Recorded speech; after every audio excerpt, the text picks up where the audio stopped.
Welcome to the Slop Farm. Enjoy the video. You already have Endnote X9 and Word installed. Now make them work together. Open Endnote and the library you'll use, then open your Word document and place the cursor where the first citation belongs.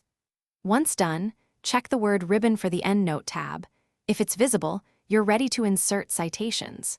Set the output style in Endnote to the journal or format you need, because this controls citation and bibliography formatting across the document. You'll now insert and refine citations. From the Endnote tab, use Insert Citation and search by author, title, keyword, or year.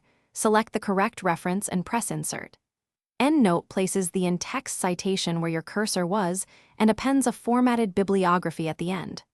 Once inserted, make sure to refine citations with Edit and Manage Citations, add prefixes, suffixes, or suppress author or year, because that keeps references accurate and consistent as you build the manuscript.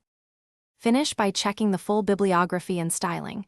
Use Endnote's bibliography settings to confirm spacing, font, and order. When ready to submit, choose Convert to Plain Text to create a static copy without field codes. This prevents updates after you send it. If entries appear incorrect, update citations in Word or relink missing PDFs in Endnote, because broken links can alter details. If the Endnote tab disappears, re-enable the COM add-ins in Word or run Endnote Repair to restore integration. Thanks for watching. Consider subscribing if we helped you today.